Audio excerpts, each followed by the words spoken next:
dream is always to say, "What's up, Highlanders?" And everyone's like, "Yeah!" But yeah, thank you for coming out. This is ACM's first general meeting. This is our first general meeting from coming back from the hell that was COVID. So it's really good to see everybody here. We're all in person finally. So yeah, hopefully this is going to be a good year for us because we hope so. But yeah, this is ACM and this is our intern panel. And so if you're a first year coming out, this is a real good panel. I hope they have a lot of information for you guys. But who are we? Who is ACM? There's just some slides that we have to go through. We're the Association for Computing Machinery, UCR's world's largest computer science community. We're just UCR's CS Club. If anybody asks you what is ACM, it's CS Club. And our chapter was formed in 1986. That's cool.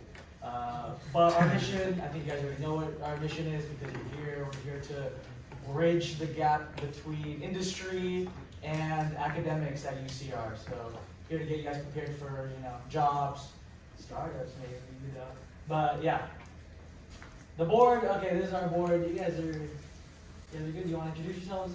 You'll see us around. If you go to the club room, you'll see us. There's everybody. Yeah, beautiful faces, amazing. I don't really like spending time because I know you guys want to talk to these people. So yeah, you'll see all these people. Look at Shwin. He's looking so good. Look at that guy. He's not there right now, but he's looking so good. Membership. The membership for ACM is just showing up and joining the Discord. Anybody not in the Discord? Not in the Discord? Oh my god. Alright. Besides this guy, here's what you can get for the cool benefits of being an ACM member. We have a Byte mentorship program. This is our peer-to-peer mentorship program for CS students by CS students. Josh, you want to say a little bit more about it? Yeah, so basically we're offering a mentorship program this year. You guys are going to get more info week 4. That's when we're going to have all our events. That's when you guys are going to meet all the possible mentors and meet anyone you could get matched with throughout the year. So look out week 4. Some more information coming. Next week, we're going to be, me and Alex, I don't think Alex is here right now, but we're going to come out to ENGR 001. If you're first year, you're probably in that class. We're going to talk more about the mentorship program there. Yeah, it's a very good program. The person that was my mentor during my first year is now my housemate. So he got me a house. Let's go. We have the ACM Clubroom. So if you're wondering where you're swiping, that black box looks some random thing, that you have access to the ACM Clubroom. Hopefully, we'll let you know in the Discord when the access actually rolls out. But we have a spreadsheet of all you guys' numbers and all you guys' names. So hopefully, when you go down to 127, which is our club room, you can just swipe in. You have 5 minutes, 10 minutes of time to kill. You want to work on a project with some friends. We have whiteboard walls everywhere.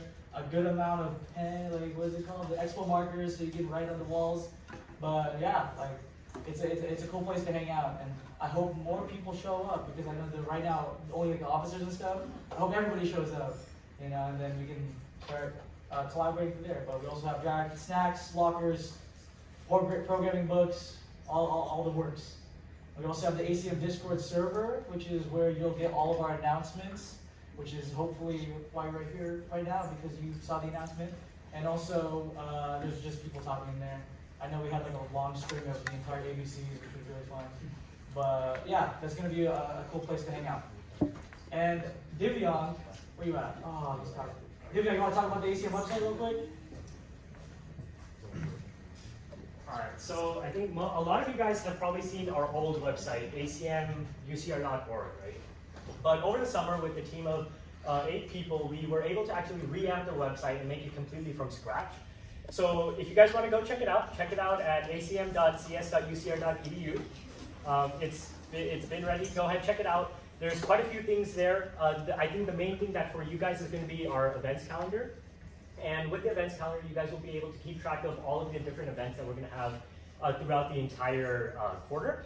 And just a few people who really contributed to the project. First off, we have our designer, Ashley Kim. Do you want to stand out? Yeah.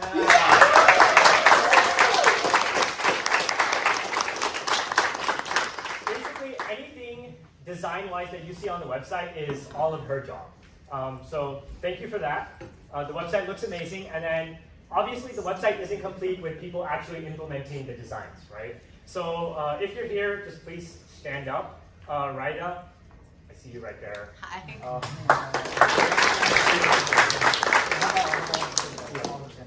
Is Theo here? For sure. Is Samuel here? Kanin, Sarah, Arav, Valerie. It's funny how you're saying like, "Are you here?" It's because you guys just worked online like the entire time. You don't even know what the That too.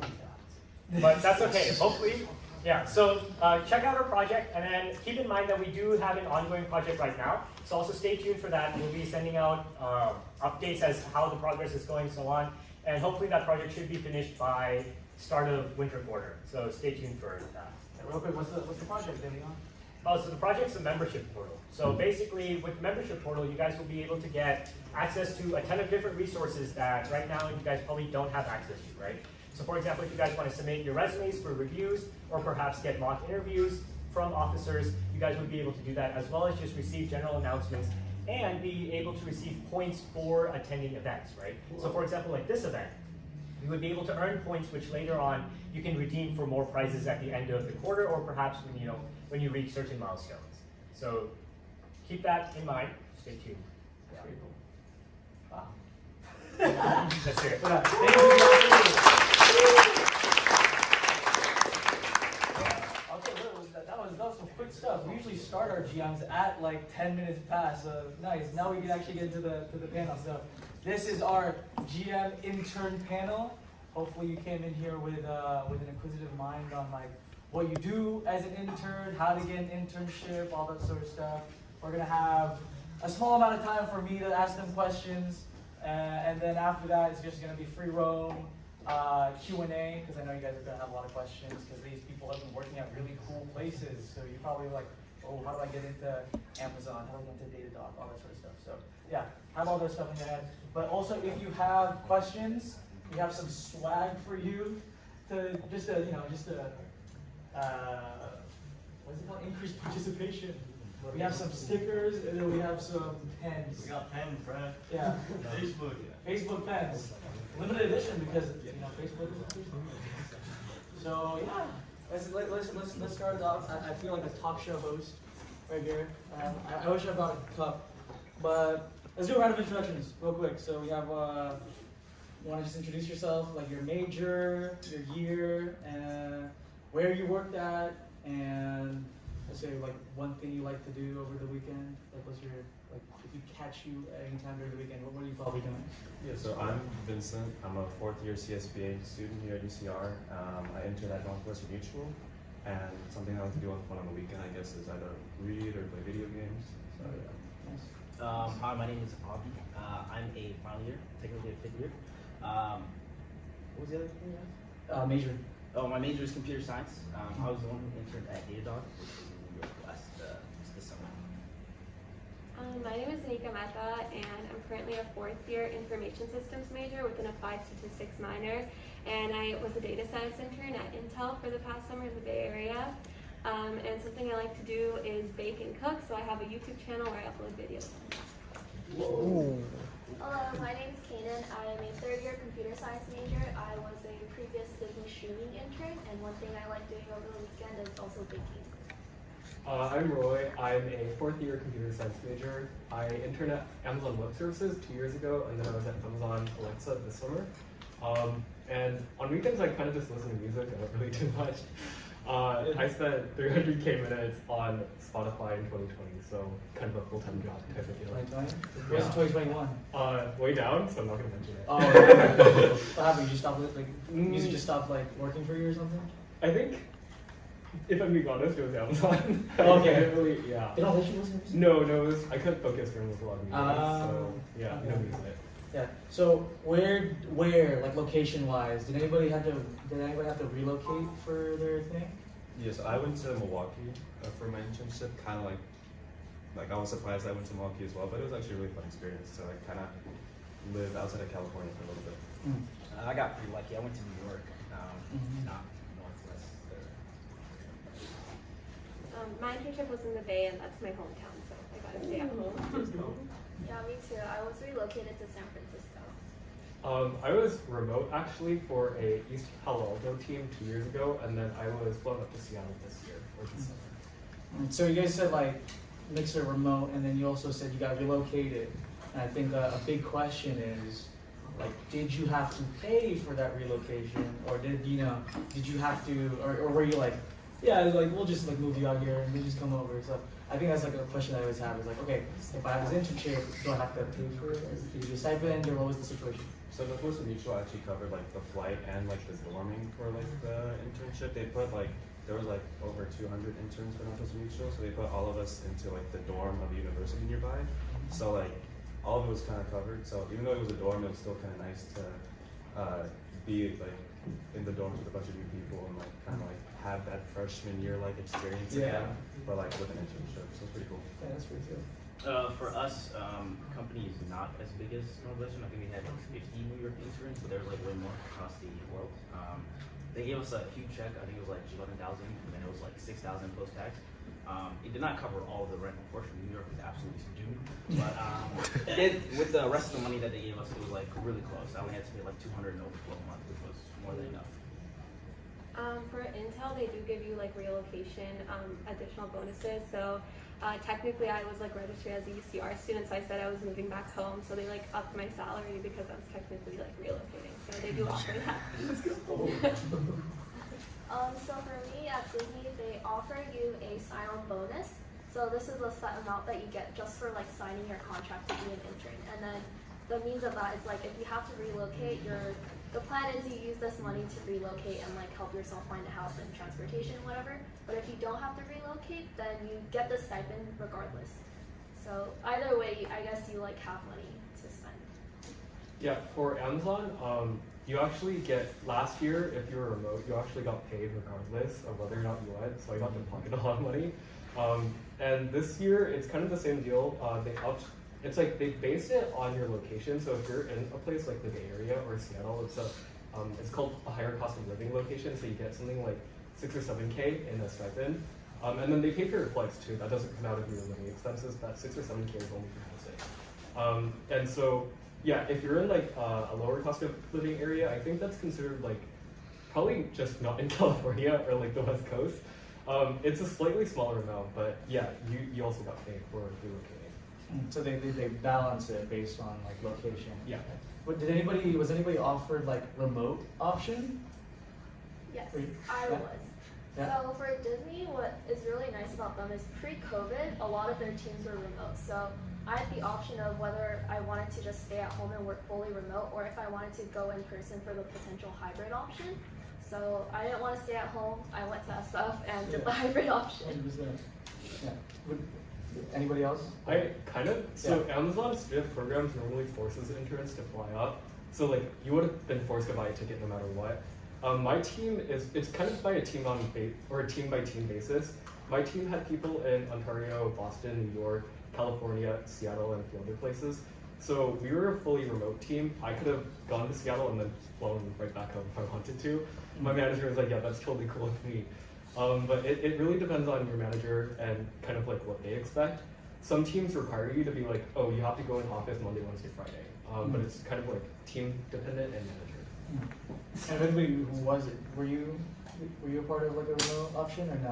You had to like go Yeah. and walk. For us, it was most of the teams when we came there were pretty remote anyway.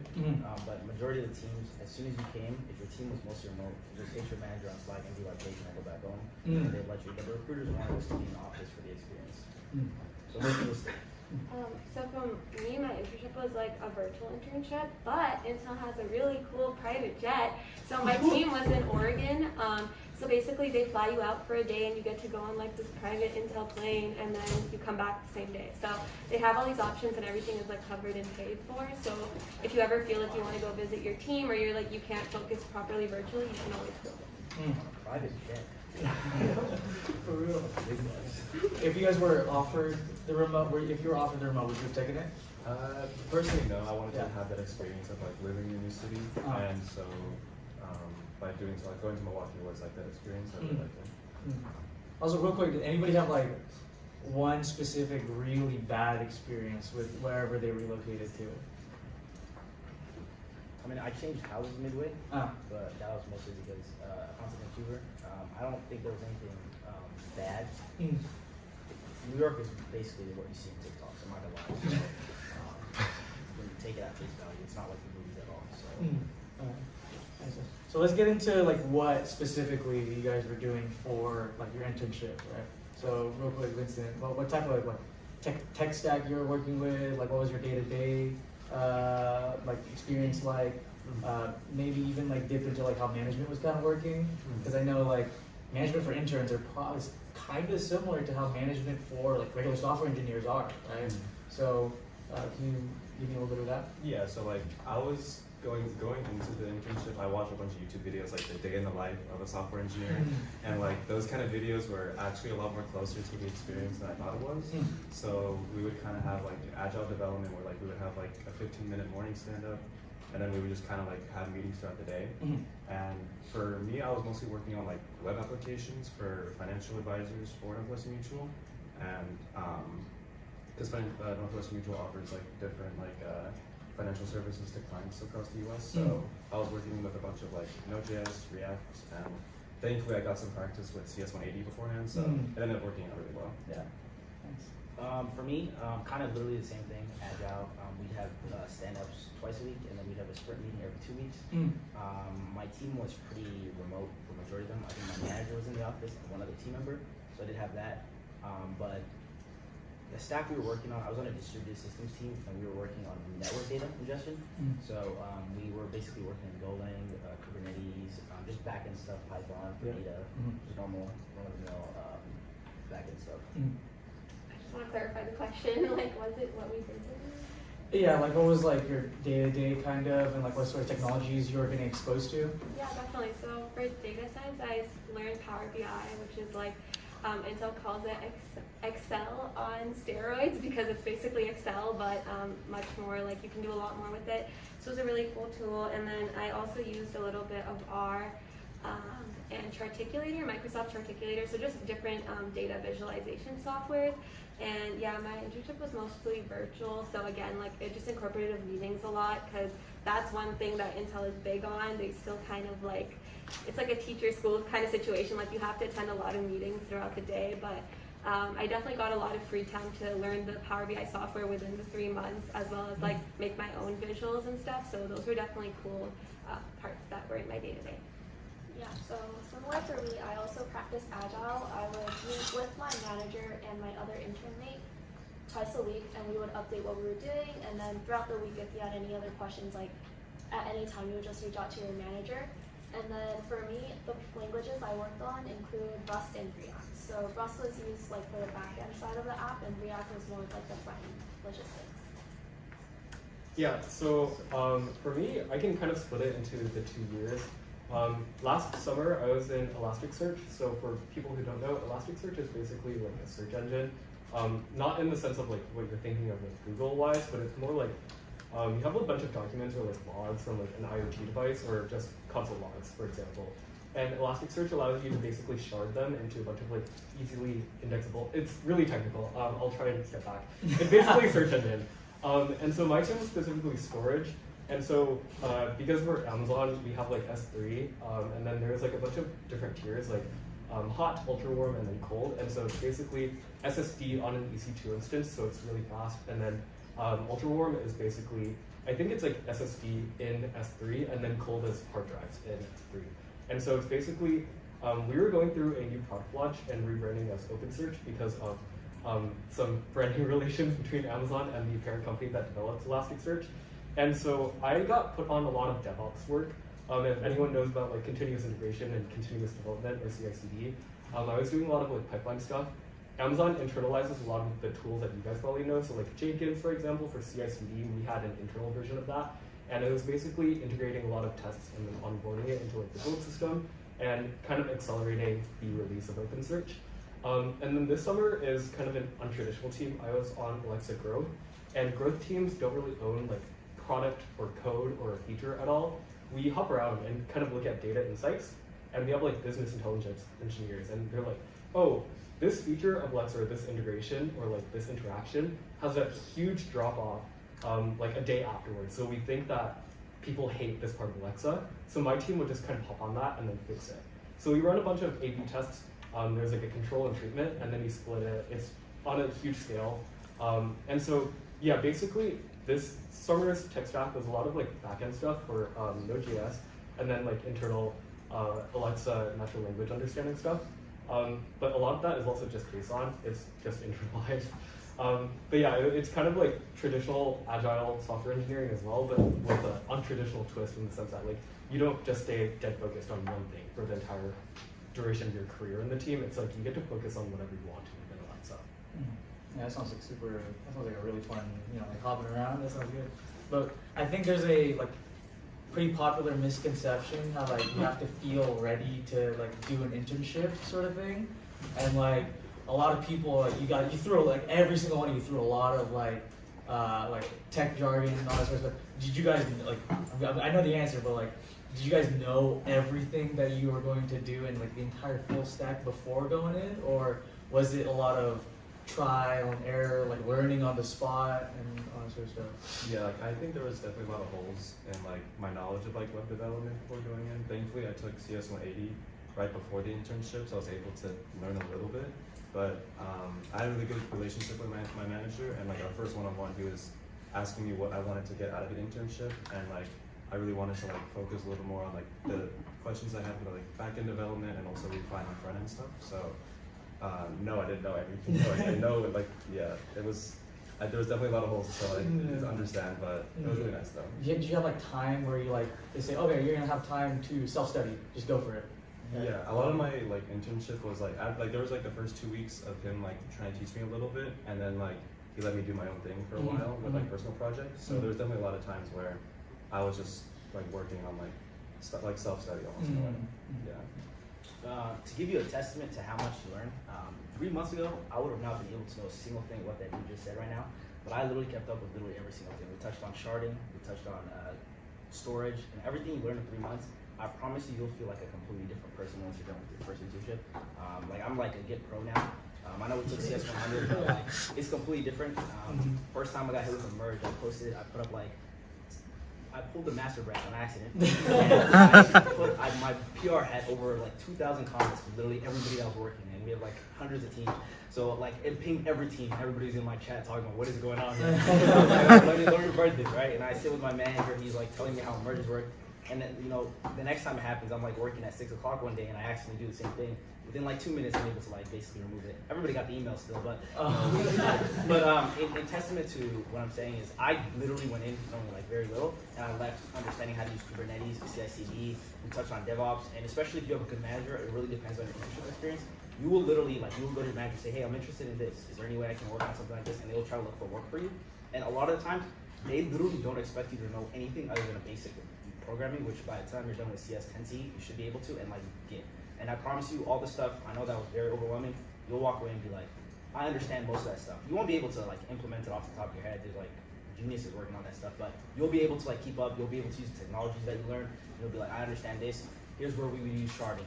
Here's where we would where I need to pass in my JSON files or whatever. Here's where I would need to use Elasticsearch to look through my data, my logs, and all that stuff. And which is a lot of the technology we touch upon. So don't be afraid to apply. It's my only bit of advice. I know we'll get into advice later. Literally, your biggest enemy is you. You will fail. There's hundreds, thousands of applications out there. Just apply. One of them will hit eventually. And every time you fail, you will literally get better at what you're doing. And you will learn from your experiences. So just apply anyway. If he says it needs 3 years, he wants you to go to this school, whatever, just apply anyway. Worst thing they do is you spend 15 minutes applying. They said no. You expected that. Best case scenario, you're making $60, or what is it at HRT? $110 at HRT next day, Just apply. Yeah, I mean, a lot of what was said was really good advice already, and I really think it depends on like the relationship you have with your manager, because I think that can really change your whole experience. Because I've also worked at Intel twice, like for 2 summers, and they've both been very different. And I just want to emphasize on the fact that like when you do start your internship, you're not expected to know like anything. Like even the company has their own like limbo and like all these words. Like they themselves tell you that they've been working there for 20 years and they still don't know like terms that people are throwing at them. So like don't feel intimidated by that. Like that's not something that should freak you out. But I know it can feel that way at first. And like your whole internship process is a learning experience. So at the end of the day, you are gonna learn like a lot from it. But don't like go in like thinking like, oh, I want to get all this done, because sometimes like they have specific tasks also that they hire you for. So like not everything can always be catered to like, you know, what you want, but you can always definitely like say that up front, like these are a couple things that I would like to learn by the end of my internship, and then they would take that into account. And most of the times they'll try to like incorporate that, but yeah. Yeah, I agree. I don't think you can ever fully prepare for an internship at any company just because each place is so different and there's no way you're gonna know all of this, right? Like a lot of this information is not public, and for good reasons they're not public. And another thing is like you have an intern title for a reason. Like they expect you to go in, learn things, and not show up not knowing things, but come out learning a lot, right? Like you're not being paid as a full-time engineer, and you're not expected to produce the same amount of work. And there's an exact reason for that, and there's also a reason why this program exists to begin with. So just go in, expect to learn a lot, and come out with a lot.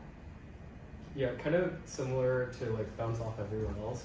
I talked to my manager before I started my internship both times, and this time I literally asked like in an email, is there anything I can do to like prepare myself for the summer? And he literally responded with something along the lines of, lol, no, you're good as it is, just come in ready to learn. And that was like the end of the email. It was like, wonderful, cool. But yeah, I think like you do a lot of learning kind of just onboarding to each company. You kind of learn about like the team's lingo, and then if like you have onboarding documents, you generally get like a good gist of what you're going to be working on or like what your team does. And then you can kind of just branch off there from yourself, but like you're definitely not going to be able to like start off and be like whipping out code just immediately. Yeah, for sure. So getting into like the lower like nitty gritties of it, how was your interview process like? Like where did you find that actual opportunity?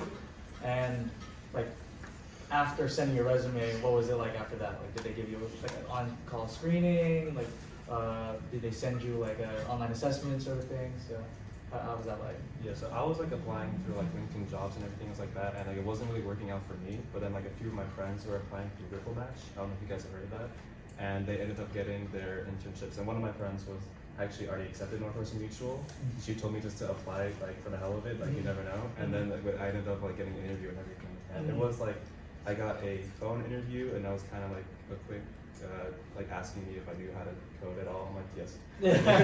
And then like the actual Zoom interview was with my manager, and then like there was like talking conceptually about like a leak code type of question. It wasn't super serious as like you're typing and not talking about asymptotic notation, but he was more so asking me to like talk more in detail about the projects I had in my resume, just because I listed all like hackathon projects or personal projects, and then kind of having like a conversation about the tech stack, and then also like what like I want to get out of an internship and whatnot. And so it was more like a conversation, and like for advice as well, like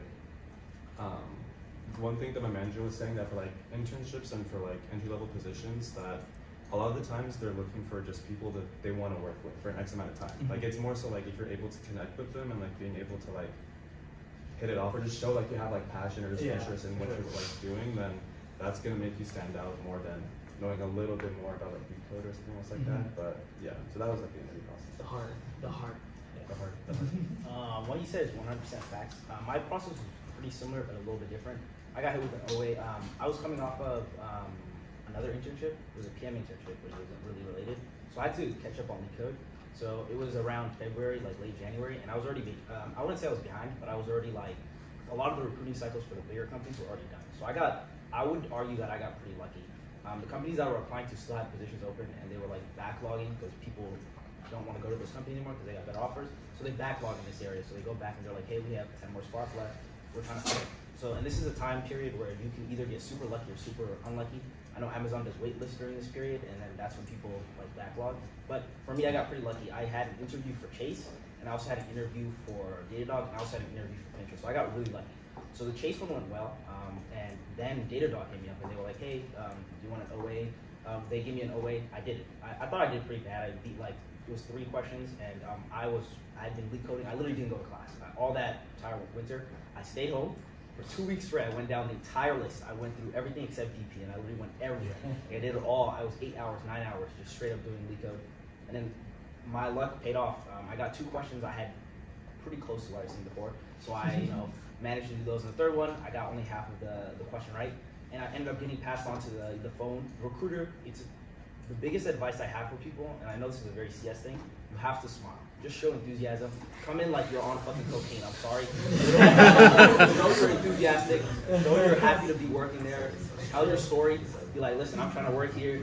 I'm trying to do it. You know, even if you don't care. I don't know what, like, wherever you want it is that you're trying to just show enthusiasm. Like, that's literally the most important thing. That's what they'll remember. They do 100 of these in a week. One kid is coming in smiling, off rip. They'll be like, yo, this kid is...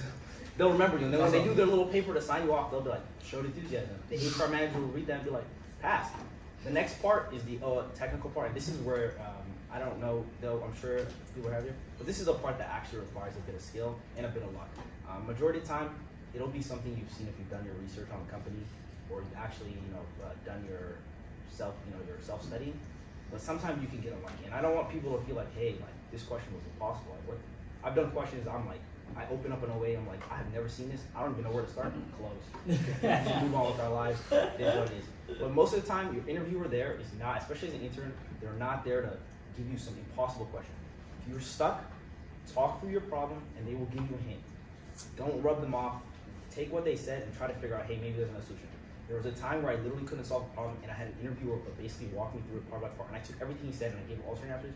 I ended up getting an offer. I was like, holy shit, this is like, my luck is insane. I talked to him after. I was like, was I like, was it? He's like, honestly, it's really just because you listened. Everybody else is a hard head. And I was like, okay. And I was like, okay. And then after that, Datadog, thankfully it wasn't impossible questions. I talked to my manager at that time. I got the interview. I did my problems. I had a good conversation with the hiring manager. And I ended up passing through. And I ended up going to Datadog. And the only advice I have, especially because the leak code part, you all deal with it. You all get hit with it. Do not give up. The first interview you ever do, the majority of us will absolutely fail. It'll be the worst experience of your life. It'll be like, what the hell is that? And every single one after that will be like, I've done this. I know what to do now. I'll keep pushing forward. And that's the only advice I have for you. Just please don't give up. You'll get your job. Yeah, I guess touching upon all this great advice, another thing that I really want to emphasize, like I did a similar process where I would start applying in the summers and like August to September timeframe. And something that I really want to emphasize is referrals, because I know personally for every company that I applied to, I would make sure if my dad's friends or like any people I would meet at parties, like anywhere I would go in like social settings, I would make sure that I would reach out to them and ask them like, oh, what are you doing in this company? Like, what could you give me a referral? But like, obviously phrase in a better way. Another thing to optimize is LinkedIn. That's something I've been like emphasizing a lot, and I think LinkedIn is like the best tool that there is. Not only just for like posting about, I guess, your own accomplishments and storytelling, but also just to reach out and to see what other opportunities are out there, because you can learn a lot from like what other people are doing. So personally for me, my experience was a little different because, like I mentioned, this was my second summer at Intel, and he mentioned about luck. So I just want to touch upon the fact that luck really is a big factor, because I like bumped into the CTO of Intel on my first day in like my previous internship, and I basically just kept in contact with him and like reached out to him on LinkedIn, again, optimizing your LinkedIn platforms, kind of just like keeping him in the network of just my updates of how I feel at Intel, my advice for like, because obviously they want interns feedback because they're also trying to improve the company. And so basically I told him I would love to come back to the company, obviously, but in a different sort of role. And I told him I was interested in like data analytics and data science. So he kind of put me in connections with a bunch of other people that Intel has this like new group. It's like a software advancement technology group, and that was his initiative. So basically, I was able to connect with them. And then from then on, I kind of had like an interview, but it was really unofficial, and it was kind of them asking me what I would be interested in, and obviously them making sure I have the qualifications for it. And then yeah, that's pretty much how I got it. So I want to like emphasize that network really matters, especially in these bigger corporate companies, because like it's really easy to just like get lost or confused. And like I know all of us are like determined students and we want to grow, So like that's at the end of the day the most important thing I learned. Yeah, going off of that, I had a similar experience. My first interview was a behavioral interview. So I talked with my recruiter.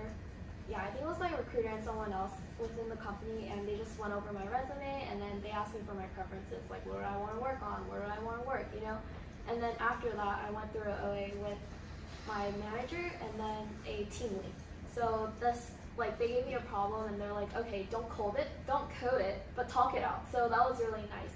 And I guess one thing to really emphasize is make sure you speak your thoughts, right? Like, if you get the hardest problem in the world, don't worry. Like, tell them your thought process, tell them how you would approach it. If you get stuck, make it known that you're stuck. I think one thing that they really look for during all of this is like, can you not only do your job, but can you also communicate with others? Like, the worst thing that can happen is like, you work with a team member who just sits in the corner, does whatever they do, and like, you just don't know what they're doing, right? Like, this is the one thing they want to avoid. So even if you're stuck, make sure you talk it out with them. I know a lot of people are more than willing to help you through the problem. Like, my manager, for instance, when I got stuck, they were like, okay, like, I think this might help if you knew this, or like, you know, like, what if you thought about this? Like, they're there to help you like stimulate your thought process. And so as long as you communicate with them and show them that like you're willing to learn, you're willing to get through it, then you're fine. Yeah, no, I completely agree. I'll talk briefly about like, I guess, interview tips too, if I should maybe. But yeah, for me, Amazon kind of, I guess, has like a ton of interns, so it's really impersonal, I think, to begin with. I personally apply without referral. I'm kind of lazy socially. Anyway, yeah, I applied, and then basically you get 3 OAs, but they're one at a time, so if you like fail, you don't get the later ones. I think it's since changed, but this was for 2 years ago because I didn't have to reapply.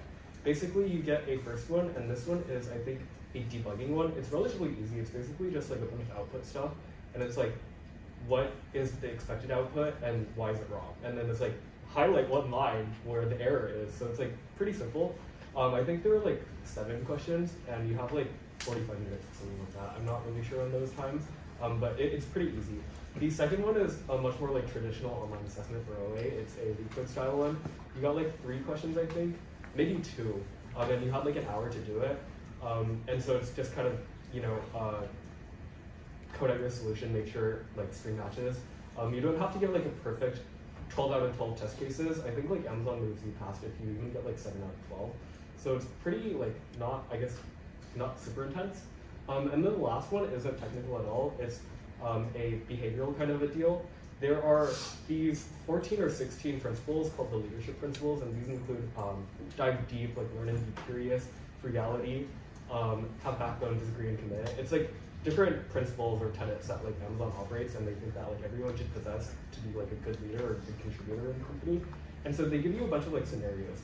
These scenarios kind of include stuff like, let's say you are currently like working overtime and your manager assigns you a new task. Should you A, tell your manager, I can't do this, B, tell your coworker and complain and say, I can't do this, 3, just work more overtime, or 4, like time manage better and coordinate with like a program manager to better scale out like the scope of like blah, blah, blah. And so obviously like the correct answer will probably be the last one. It's just basically like going off of, do you have like, I guess, backbone to tell people that you're overworked right now? And then do you also have like the ability to time manage and then dive deep or like onboard fast? So those are like the 3 online assessment steps. If you pass all 3, then you get a 1 minute or 1 45-minute interview. And this is both behavioral and a technical interview. You get like maybe 2 questions. These are behavioral. It's like, tell me about a time where you had to disagree with the manager. Or tell me about a time where you had to make a decision without all of the info. And so it's like, you kind of give a story using a format. It's called like STAR, situation, task, action, and response. And so it kind of like highlights how you reacted, what you did, and then kind of like the value that you drove. After those 2 behavioral questions, you get typically just 1 question. It's gonna be like a LeetCode medium. Sometimes you get 2 easies. But I got a LeetCode medium question, and the general format for like how you do a technical interview is you should start off by reading the problem and then confirming with like the interviewer, and then you ask any clarifying questions. You might have like, oh, would this edge case be considered? And something like, would blah blah blah input be like valid? Stuff like that.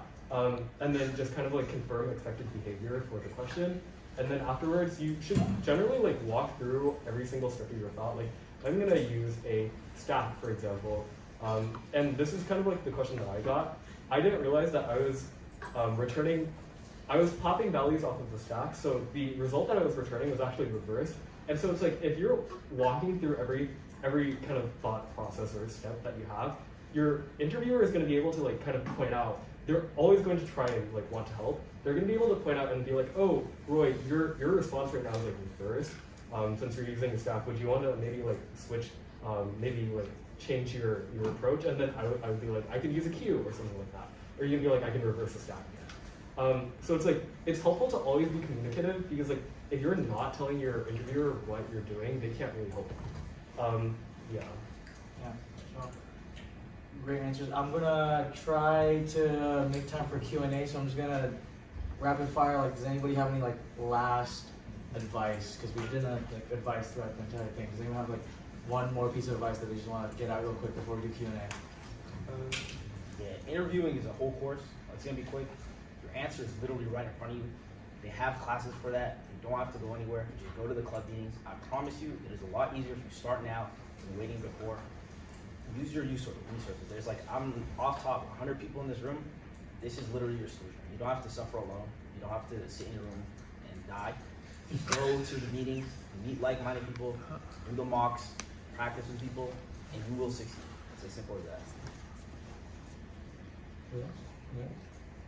Yeah. Okay. Well, he was talking about go to the club room, your club meetings. You know, he's talking about ACM Mondays when we do lead code. So, yeah. But anybody have any Q&A? We're gonna open up to Q&A right now. So, real quick, John. Yeah. Yes. So I have a question about lead code. Like, I can like do like some easies. Like, what are like the caliber of questions? Like, you get asked like hard problems, or is it like the medium? I can, I guess, reply and also give advice for everyone here. I think for like, if you're a freshman or like a sophomore, you're generally gonna get lead code easy or easy medium. Like, if you get a lead code hard, that's just fucked up by your interviewer. And, like, especially like if you're like doing DP as a freshman or you got like a dynamic programming question, you can legitimately say like, I haven't taken a like advanced algorithms class yet, so like I don't know how to do this. And remind them that you're a freshman. I think like, yeah, generally for like the programs for freshmen and sophomores, it's going to be like easies to easy medium. And speaking of that, for everyone interested, Google and a lot of like the other large tech companies have specific programs for internships for freshmen only and sophomores sometimes. And those include Microsoft Explore, Pinterest, something, and Google Step. And a few others. And Google Step originally had closed their application about a month ago, but they reopened it, I think, yesterday or today. I'm not sure if it's only freshmen that opened again, but it might be freshmen and sophomores. So if you're interested in that, you should apply. They give relatively easy questions, and it's really, really great way to kind of get your foot into the door. Yeah. Yes? When should you start applying for internships in the summer? Right now. Right now. Right now. We usually start opening them like in August, but sometimes like it goes all the way up until December. So you should always just keep checking the website, as well as like use LinkedIn, Handshake, and Ripple Matching. There's a lot of different sources. If I can throw my hat in the ring real quick. There's in LinkedIn, there's a feature where you can set notifications for certain queries that you have on the jobs page. I literally have one that says, if there's an internship anywhere in the world, like let me know. If it's like an internship for like an agriculture, like farmer, I'll do that one, you know. So, yeah, there's stuff like that. Also, Handshake has stuff where they send you occasionally like, oh, there's these openings. You should probably check your emails if you're on Handshake. I'm pretty sure every single UCR like student has Handshake, so you're connected on Handshake under UCR. So definitely check that out. But yeah, notifications, like when they open first, you got it. Yeah. So can you get fired from an internship? And if so, what would be some of the reasons you might be fired for? Traditionally, no. Like, I don't know, like how bad could you mess something up? Like, no. So unless you absolutely like, maybe you signed a contract, like I won't disclose what I'm working on, and maybe you broke the contract. Sure, that's up for discussion. But no, you should not be fired from an internship. I think that is something very hard to do. Yeah, I think like if you're underperforming or something, you're gonna get feedback from your manager. It's like a 12-week process, so they're not gonna be like, you suck, get out, right? Like, I know one case It was just this summer, an Amazon intern got fired, but it wasn't because they were like doing awfully or something. Apparently they had been screenshotting code and sending it on Discord on a company laptop on the corporate network, so they can track that. So they got fired for breaking their NDA. But it's like, if you're just not like up to par, if you're struggling to onboard, you're gonna have resources like a mentor or like an onboarding buddy, and your manager's gonna know, so you're not gonna get fired. Yeah, to add on to that, I think the worst that can happen is at the end of the internship, they're like, hey, we noticed like you didn't do as much work as we would like you to do, and then the worst case that happens then is maybe you don't get a return offer. But nothing like firing is gonna happen, don't worry. Still got the bag. Exactly. Yeah, any more questions? More questions? Yes. Best intern perk. Best intern perk? The money. The money. The money. The stack. I think for me, I like using internship as like an excuse for my parents to let me travel. So, best intern perk for me is like I got to move up to the Bay and actually like CSF. So, yeah. Yes. What was one of the biggest challenges you guys would say that you have faced during internship? I can go. So I guess for me, like both times that I worked at Intel, it's like a company full of a lot of the older generation people. So I definitely both times was like me and then my manager and my team, all of them had kids that were my age. So there was definitely like this disconnect that you can't really connect with them outside of work.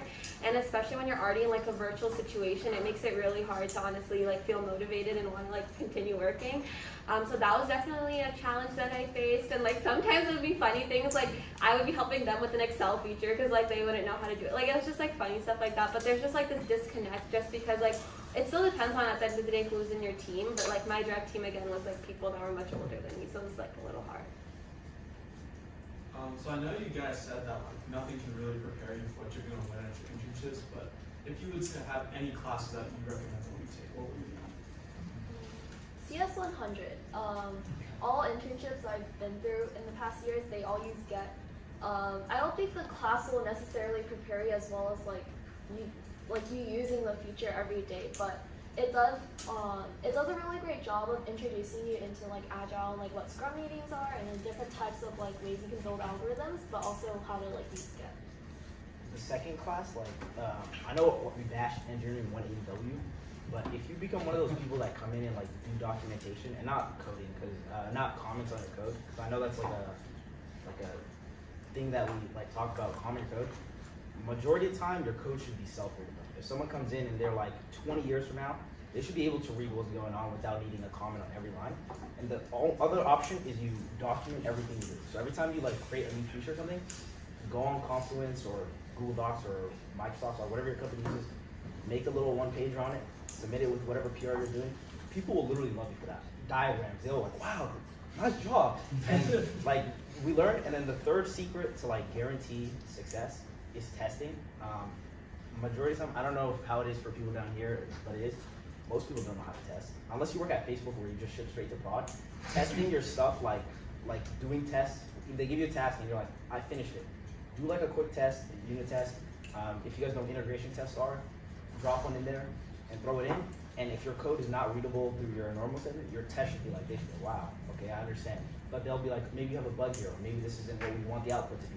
And you'll get more output than spending 3 days going back on a Slack channel talking about, yo, why isn't my PR being approved? And it's like, because it doesn't work, and you're like trying to figure out why, and you know, eventually you'll figure it out. If you just do the test from the beginning with, you'll get your output, and you'll be able to skip the whole footing thing. I would say like one class that isn't actually a class is Qt and Citrus Hack and Rose Hack. That's not a class, but that's an event on campus, and that will teach you a whole lot in 24 hours. Yeah. According to your experience, so what's the basic knowledge of the programming language you need to just apply for an internship? Like basic knowledge, like it's okay if we have just like familiar with the programming language or anything, or like we need some experience to just apply for the internships. Yeah, I can start off. I think like you definitely need at least proficiency in like one language, or at least proficient enough that you can interview in it. Once you get to like the company, I think you kind of have like the principles or the basics of like just coding itself. So you might get thrown something like completely foreign, like an internal language, for example, that no one knows outside. And like I think generally you would have a good enough grasp just from like, I don't know, learning Python or C++ to like be able to kind of apply it and be able to learn on the fly without like too big of an issue.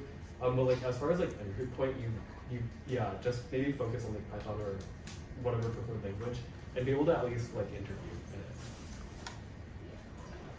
You don't have to be an expert in the language too. So like a lot of interviews, often they let you, like you can look up syntax online and they're totally cool with that. As long as you don't look up the answers, you know? Like you can look up the syntax, they're totally forgiving of that. And like, don't stress about like, oh, like do I have to know the most popular language? Like you often get choices. Like for example, the most popular options you can like do your interview in, maybe like Python, Java, C++, right? Like you can do whatever in like whatever you're comfortable with. Yes. Do you guys have any tips on getting referrals?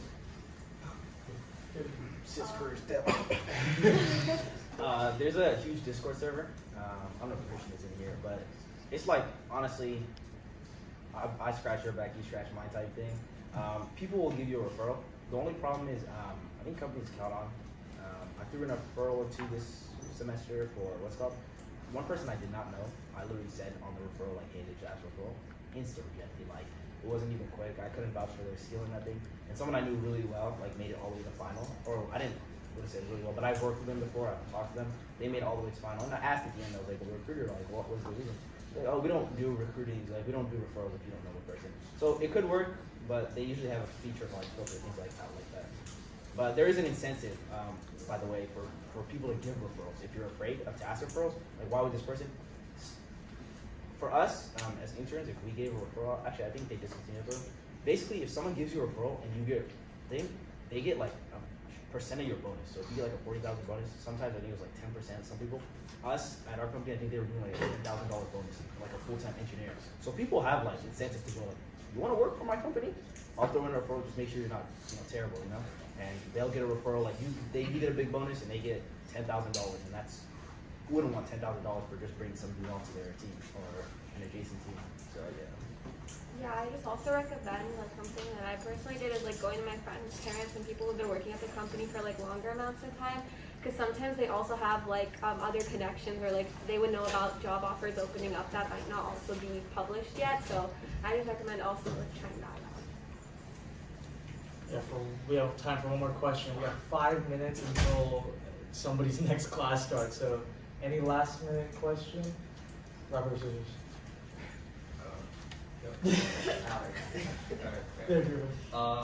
What do you say was your guys' current standing for your resumes when you first started sending out to interviews, like in terms of like personal projects and stuff like that? I think most of my personal projects and everything else was like stuff I did in Rose Hack and like Citrus Hack, and then like a personal project outside of that.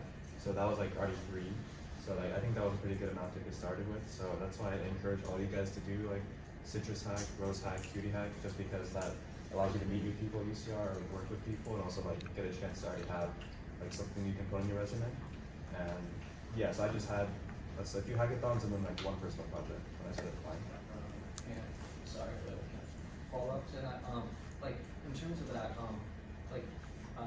do you think in terms of that, how big do you think they were they? Would you say, because it's like I have heard that as long sometimes your projects don't even have to be complete, but as long as if they know that you've put in the time, or didn't half-ass it or anything, you still just put in the work, basically. It could be very bad, but as long as they know that you probably you're passionate and you just work probably 2 months something or something like that. I mean, to add on to what you were saying earlier, it's just as long as you smile and you can explain it with maybe not off cocaine, but maybe something with a little bit more enthusiasm, you should be fine. Yeah, don't do. Yeah. So I think that's gonna be our last question, real quick before. Oh yeah, round of applause, please.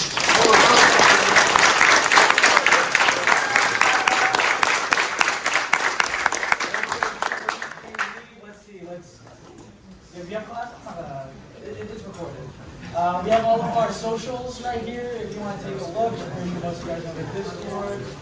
We have upcoming events. Can you go on? What's up? Can you go back? Yeah, sure. I got you. Go on the ACM website that has a calendar of all of our events. So look on the website and you'll find our events. And that's it. Grab a donut before you leave, but I'll do that for your next class. Okay, guys. Bye-bye. Thanks for coming out.